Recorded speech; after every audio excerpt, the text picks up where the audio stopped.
Concentré sur le débat, je vous le dis, je suis là pour choquer. Si tu nous dis que Rudy Garcia, il a le niveau pour entraîner le Napoli, alors Balerdi, il a le niveau pour jouer au Real Madrid. Rodrigo, sa hype, elle a duré 2 matchs la saison dernière. Mbappé, aujourd'hui, il est plus populaire que l'équipe de France et que Didier Deschamps. Mbappé, demain, il monte au créneau. Il dit Deschamps, c'est une pompe. Ils font un changement d'entraîneur. T'es sûr que 48 heures après, Deschamps, il a sauté. Mais je sais pas con Dédé. De Laurenti pense que le mec, il dépense 1 euro, il meurt. Je suis allé me faire la compile que ça mardi. La compile a duré 2 minutes, il n'y avait pas grand chose. C'était souvent les 3 bonnes tacles qui revenaient. Je me suis dit, attends, il y a que ça dans la compile. Guardiola, meilleur coach de l'histoire. C'est même pas le meilleur coach de l'histoire du Barça. Il faut arrêter avec Payet, c'est un grand joueur. Alex Ferguson, c'est juste un Giroud qui a eu beaucoup de moyens. C'est pour ça qu'il a réussi. Pendant des années, on se faisait dérouiller à chaque gros match. Ça fait penser à Rudy Garcia. Le match, il va débuter. Les 11 sur le terrain, ils vont se caguer dessus. On va sortir les pop-corn, on va observer tout ça. On va mourir, on va tous mourir. Moi, je n'y crois pas. On va se faire éliminer comme des putes. J'en suis sûr. J'ai déjà tout prévu. Le paquet de mouchoirs. Je veux pas voir ça. Si t'enlèves le championnat anglais, allemand, espagnol, italien, portugais, lituanien, la Ligue 1, c'est le meilleur championnat européen. Mbappé, c'est un remplisseur de brouettes. Par contre, quand il faut aller trousser les grosses équipes, malheureusement, c'est lui qui se fait remplir.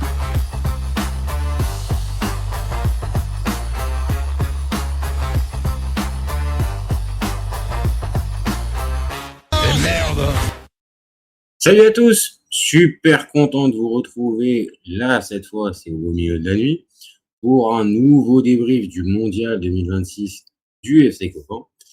Alors, à cette heure-ci, 2h40, on est plutôt pas mal hein, là, sur les horaires, on commence à retrouver les horaires qui sont habituels pour cette Coupe du Monde. 3h du mat, 5h du mat, 6h du mat hier soir. Donc les copains, comme d'habitude, hein, on envoie du commentaire, hein, envoyez vos tops, vos flops, les joueurs que vous avez aimés, ce que vous n'avez pas aimé, enfin voilà, qu'on fasse le débat ensemble, c'est toujours plus sympa, et me dire aussi si je suis dans le vrai ou pas. Et puis si vous découvrez la chaîne, n'hésitez pas à vous abonner, ça nous donne de la force et c'est ce qui nous donne envie de continuer et de faire des débriefs à 6h du mat. 6h du mat. 3h du mat pendant cette Coupe du Monde. Voilà les copains. Bon, je vous le dis, j'ai passé un bon moment.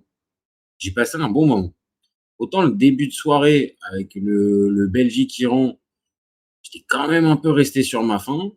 Autant là, le Uruguay-Cap-Vert, franchement, il y avait du suspense, il y avait des actions intéressantes, une vraie opposition de style, même si le début du match, je me suis dit quand même que on allait peut-être un peu s'ennuyer. Et voilà, hein, j'ai le maillot uruguayen. Je suis pas un uruguayen, mais j'aime bien le football uruguayen. Et j'étais un peu aussi hypé parce que j'avais vu du Cap-Vert. Donc il y avait un peu entre les deux en fait. J'avais un peu envie de voir ce que ça pouvait nous donner. Et la réalité, c'est que on a passé un bon moment les copains. Donc si vous avez regardé le match vous aussi, franchement, il y avait du jeu.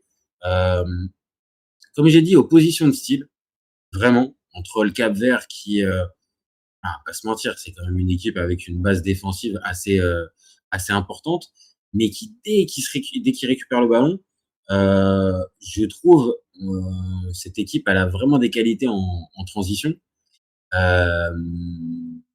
Et elle a vraiment des qualités. C'est pas juste le sparring partner ou l'équipe qui a réussi un match une fois. Non, je trouve qu'il y a quelque chose. Il y a quelque chose dans cette équipe.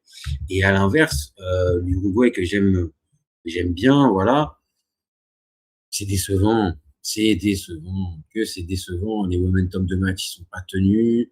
Et déjà le match contre l'Arabie Saoudite, vous pouvez se poser un peu la question de savoir c'est quoi? C'est l'Arabie Saoudite qui est performante, un peu comme ce qu'on avait vu du côté du Qatar, particulièrement pour le premier match contre l'Argentine, ou est-ce que là vraiment on avait une équipe ah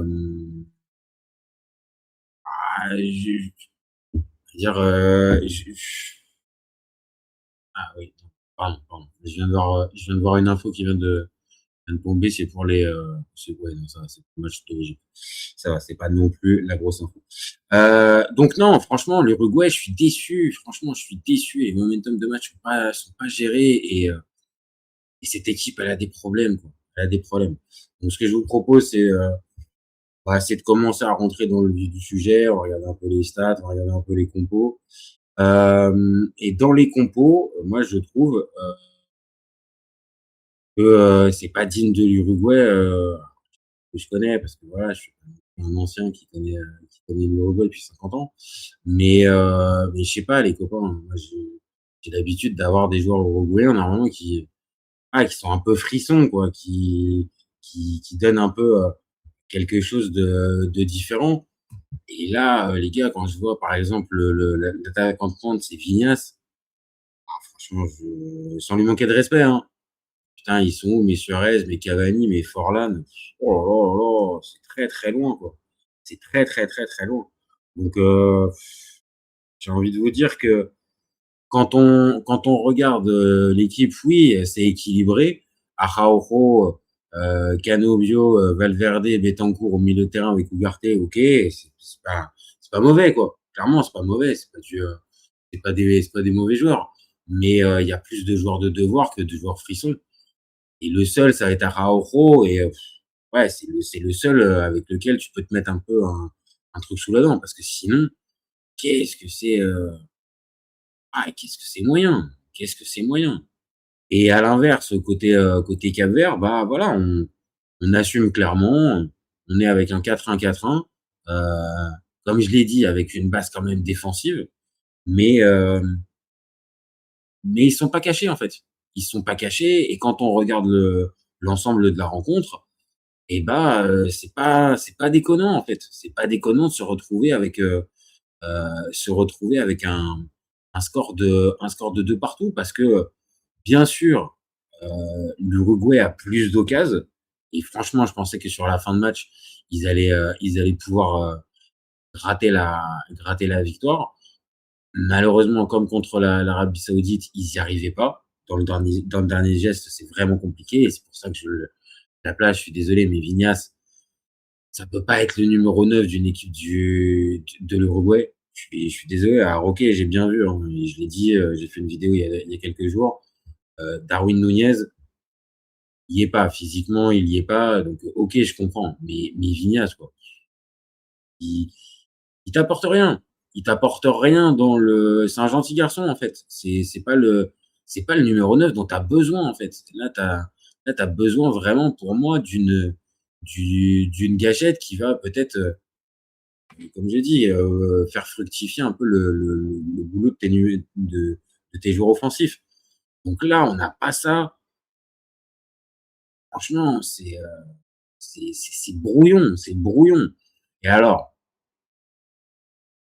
ça pourrait, en fait, je vais vous dire, cette équipe, elle pourrait au moins tenir un tout petit peu la route si elle avait un gardien. Parce que là, à Fernando,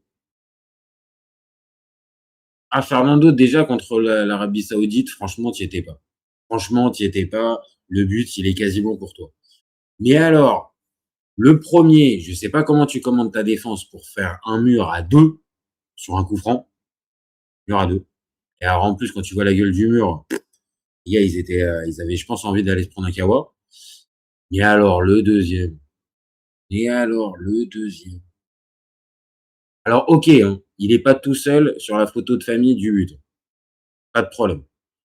Oliveira, il fait une passe, mais n'importe où. Il regarde même pas. Le frérot, il t'envoie un ballon en défense, en plein axe. Voilà, c'est en plein axe. Et regarde même pas. On va dire et il envoie le ballon au 25 mètres devant ses cages. Alors déjà, ça c'est pas malin. Mais alors, la sortie de Muslera, aïe aïe aïe aïe aïe aïe. L'autre, il sort à contre-temps complet. Et donc Elio, le Cap-Verdien, mais franchement, il en demandait pas tant, le frérot. Je pense sincèrement, il en demandait pas tant. Il venait de rentrer. Et là, en fait, t'as un gardien qui te fait le cadeau. Parce que à ce moment-là du match, je vais vous dire, j'avais quand même un peu de mal à voir à voir comment le Cap-Vert allait prendre à défaut la défense uruguayenne. Alors je dis pas que c'est des monstres, hein, parce que là c'est pareil. Si on parle de l'attaque uruguayenne qui est pas au niveau des glorieux anciens, la défense c'est pas ça non plus, hein. Oh là là. Tu sens que les gars ils sont pas, comment te dire, ils sont pas, ouais, ils sont pas sereins en fait. Ils sont pas sereins. Les Caceres, Oliveira, ouais, une charnière pareille est digne de l'Uruguay. Donc franchement, il y a quand même beaucoup d'éléments quand tu les mets bout à bout qui te montrent que cette équipe, elle a des manques. Elle a vraiment des manques. Il y a en plus un joueur comme De Las Carreta qui manque. Il y a un Araujo qui manque. Jiménez, ça me tue à chaque fois. Je le vois au rond central. Je me dis à chaque fois, bon, ouais, on va enfin le retrouver au moment des hymnes. Et j'oublie que maintenant c'est le nouveau truc et que en fait tous les joueurs se retrouvent au centre du terrain. Et pas voir Jiménez dans cette équipe-là, ouais, non, après je fais totale confiance à Marcelo, c'est sa manière à lui de gérer son équipe. Rien à dire à ce niveau-là, mais voir une défense Caceres, Oliveira, beau m'expliquer, mais pareil, ils sont loin les Lugano, les Godin, les gars comme ça, quoi, les vrais chiens de la casse, les Martin Caceres, les gars qui, ouais, me livrent leur corps pour la science. Je retrouve pas ça. Et puis voilà, c'est tout. Quand t'as un gardien comme comme Muslera qui est en fin de carrière et qui te coûte des buts, parce que sur le premier match, je le dis, sa relance, enfin son arrêt et son dégagement plein axe, c'est pour lui. Le premier but ce soir, gardien qui commande véritablement sa défense, ne prend pas celui-là. Et le deuxième, bon, je veux dire, c'est masterclass de tout ce qu'il faut pas faire pour un gardien. Honnêtement, reste sur ta ligne ou reste dans ta surface, quitte à peut-être sortir un peu, mais ne prends aucune décision aussi rapide et aussi impromptue, parce que là, si ça passe pas, là c'est pour toi. Et là, c'est pour toi. Là, clairement, Fernando, là ce soir, c'est pour toi. Donc je vois qu'il y a du monde sur le chat, hein, dites-moi hein, si vous êtes plutôt d'accord. Vraiment côté uruguayen, il y a de quoi avoir des regrets, parce qu'en plus là ce soir, je cache pas, hein, le classement. Alors ok, c'est plutôt sympa parce que le classement pour l'instant, l'Uruguay est seconde, mais vous savez comment, hein, l'Uruguay, elle va jouer l'Espagne pour le dernier match, et une Espagne qui factuellement n'est pas qualifiée. Alors oui, un nul lui permet d'être première. Voilà. Et clairement, là, un nul lui permet d'être première. Mais je le dis assez souvent, cette équipe d'Espagne, elle calcule jamais, et je la vois pas forcément calculer pour ce dernier match face à l'Uruguay. Donc là, l'Uruguay s'est mis vraiment, se mentir, ils se sont mis dans la merde. Hein. Ils se sont mis dans la merde. Là où, à l'inverse, pour le Cap-Vert, en fait, l'histoire, elle peut être belle. Hein.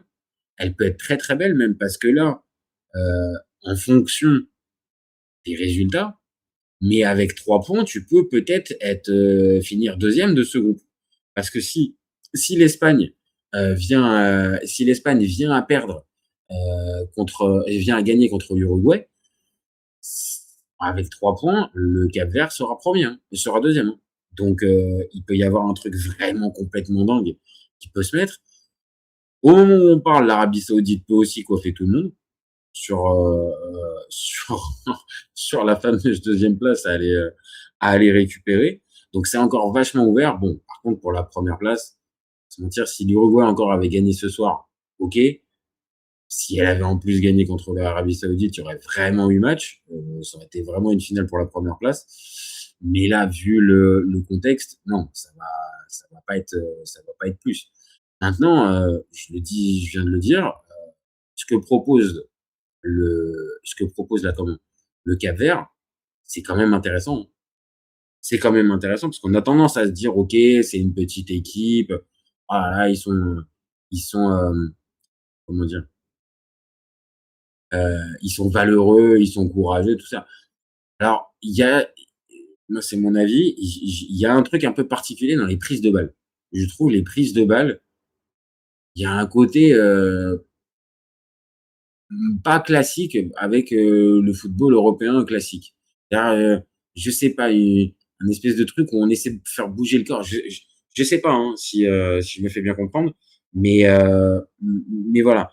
Alors, il y a BMB qui nous dit un peuple de 600 000 habitants, le Cap-Vert. Non, non, mais ça, c'est sûr, il faut en parler. Après, si on va par là, l'Uruguay, c'est quand même pas beaucoup plus grand. Mais t'as raison, BMB. C'est évident que le Cap-Vert, on est obligé d'en parler.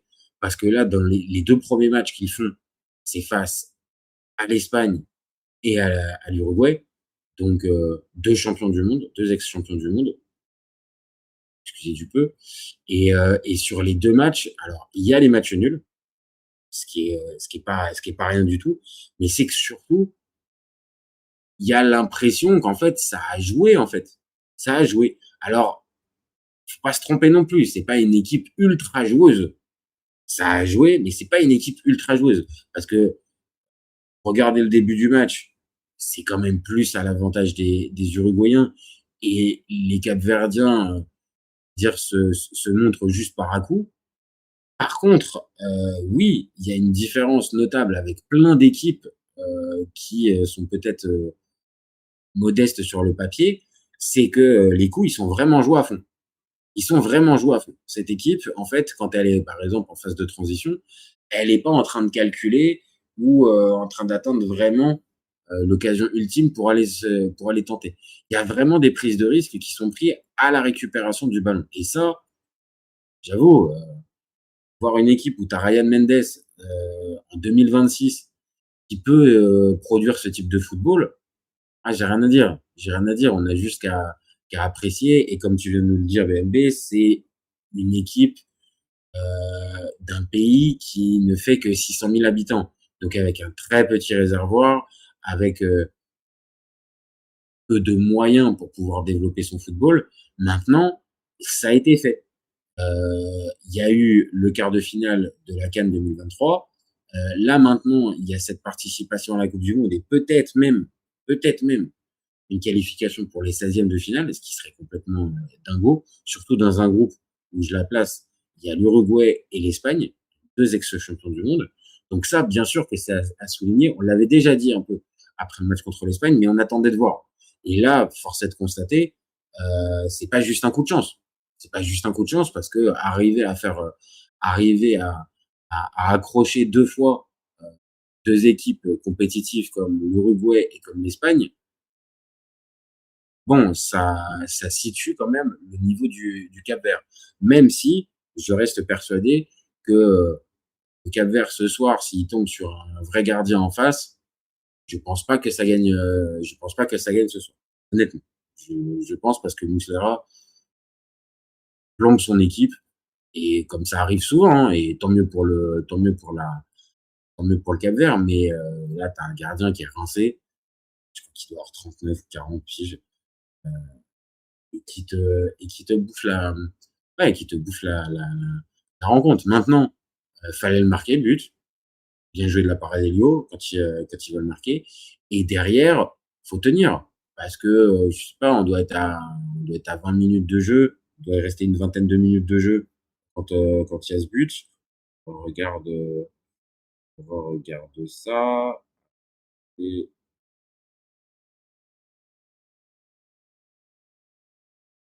on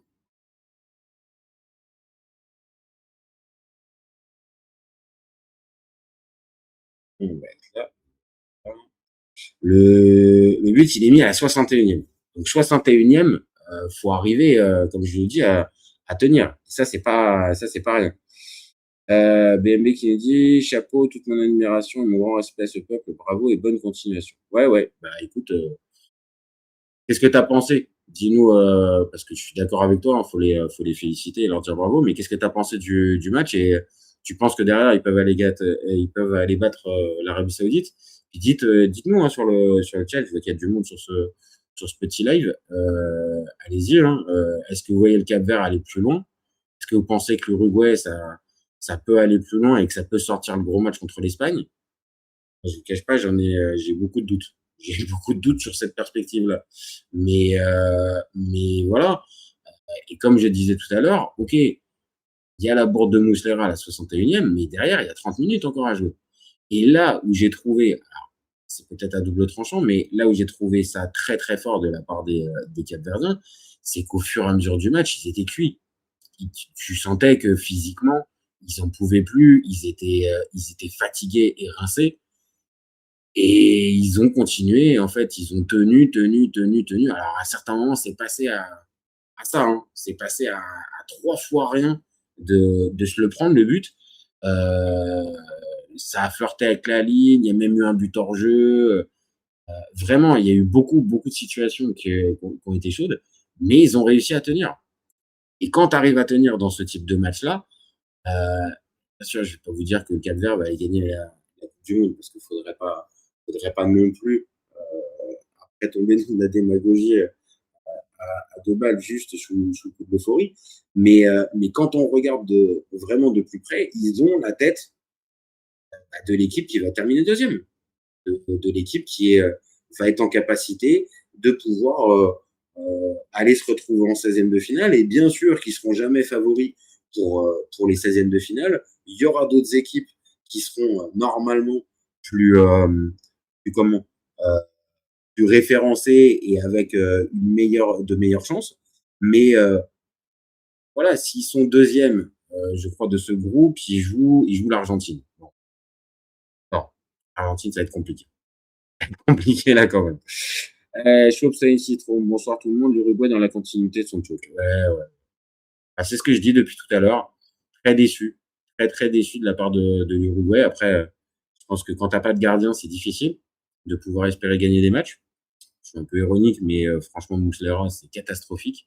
Son mondial, et alors là, son match aujourd'hui, c'est catastrophique.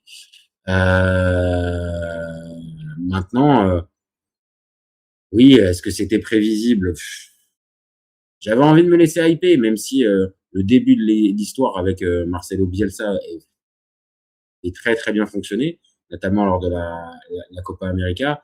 Là, ça s'est quand même un peu essoufflé et on sent, j'ai beaucoup d'amour et d'admiration pour lui, mais je sens qu'il n'a pas les clés, quoi. Il n'a pas les clés, il n'y arrive pas. Il n'arrive pas à sublimer cette équipe et je reconnais pas la marque de Bielsa. Tu sais, dans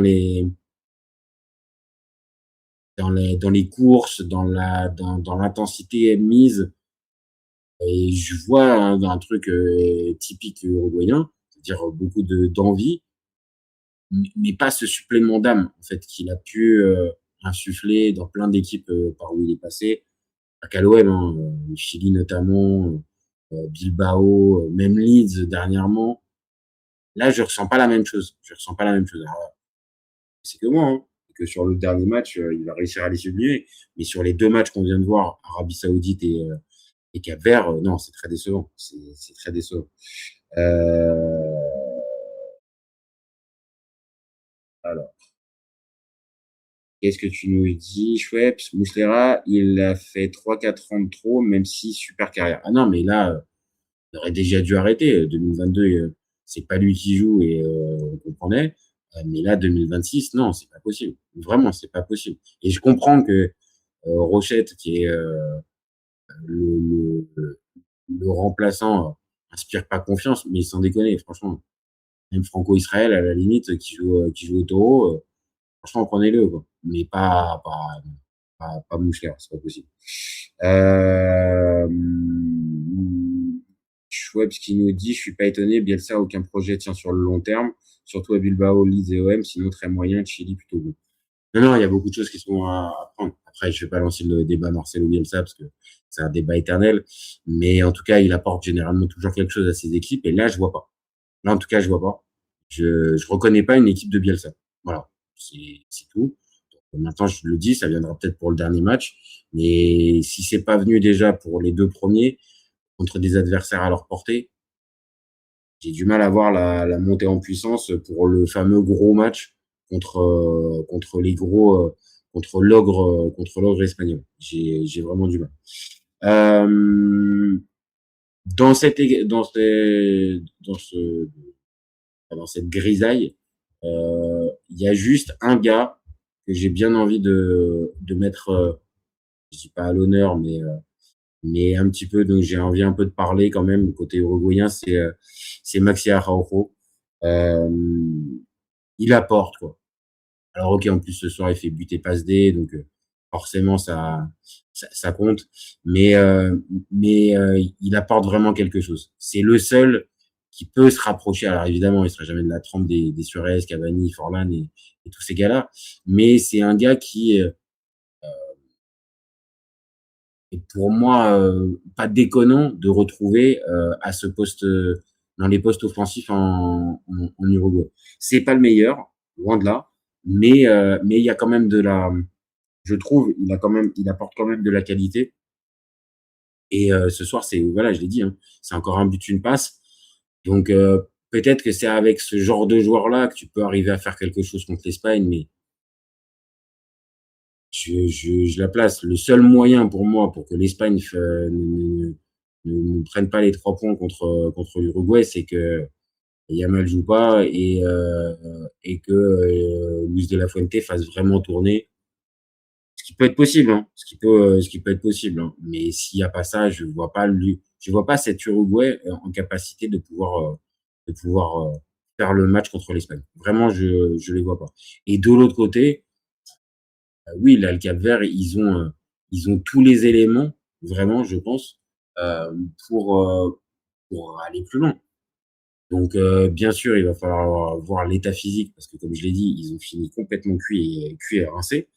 Euh, mais c'est pas impossible du tout qu'ils se retapent jusqu'au match contre l'Arabie Saoudite. Et vu ce qu'on a vu depuis le départ de l'Arabie Saoudite, franchement, les copains, les Capverdiens, ils ont des raisons d'y croire, hein. Donc ça sera un autre type de match. Je pense que les Saoudiens seront quand même obligés de jouer plus que ce qu'ils ont fait jusqu'à présent. Dommage les Néo-Zélandais.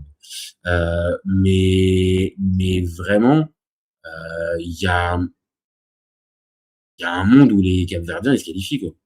Il y a vraiment un monde où ils se qualifient et il y a un monde où ils viennent à affronter la ah, Argentine en 16e de finale. Bon.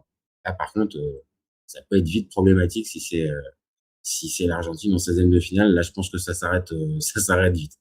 Mais attention, parce qu'ils sont surprenants ces Capverdiens. Qu'est-ce que tu nous dis, Schweppes? C'est une, j'arrive pas. J'arrive pas à voir. Le mot est bloqué. Je sais pas. C'est une. Voilà. Donc, côté Cap-Vert, il y a de quoi y croire. Il y a des motifs d'espérer vraiment aller aller jusqu'au bout des 16e, enfin aller jusqu'au bout de l'objectif des 16e, vraiment. Côté Uruguay, j'ai vraiment des doutes. Je sais pas si on en reparlera avant parce que comme je l'ai dit, c'est un peu une sélection que j'aime bien, donc on en parlera peut-être encore avant peut-être une preview du match contre l'Espagne parce que ça peut être une finale intéressante pour le groupe. Mais j'ai quand même beaucoup de doutes sur une qualification pour le tour suivant de l'Uruguay et à l'inverse, ouais, amis Capverdiens, vous avez déjà fait un truc énorme, mais je pense que vous pouvez encore aller plus loin et écrire encore plus l'histoire. 16e de finale, franchement, ça serait extraordinaire. Vraiment, ça serait extraordinaire dans cette Coupe du Monde et j'ai envie de mettre une piécette sur cette probabilité. Voilà les copains, moi je vais m'arrêter là. 48 minutes. Il y a le match Nouvelle-Zélande-Égypte qui vient de débuter tranquillement. Il va d'avoir un petit peu de jeu, donc on va se mettre tranquillou sur ce petit match. On fera le débrief tout à l'heure, sauf si c'est une purge infâme, mais ça m'a l'air d'être bien parti pour avoir du jeu. Donc, pour une fois qu'on peut parler de la Nouvelle-Zélande, on n'en parle jamais. Et l'Égypte, c'est une sélection dont on parle très souvent sur la chaîne. Donc, on va plutôt se concentrer là-dessus. Donc, merci à tous les copains. Merci d'avoir suivi ce petit live. Merci à BMB, merci à Schwab Tony Citron d'avoir participé au chat. Le live va être dispo en replay dans quelques minutes, dispo aussi en podcast dans quelques dizaines de minutes, sur toutes les plateformes comme Spotify, comme Deezer, comme Apple Podcast et toutes les autres. N'hésitez pas, comme je dis très souvent, à commenter, liker, partager et même mettre vos commentaires après le live. On répond aux meilleurs commentaires, et il y en a souvent. Abonnez-vous aussi, on a besoin de ça.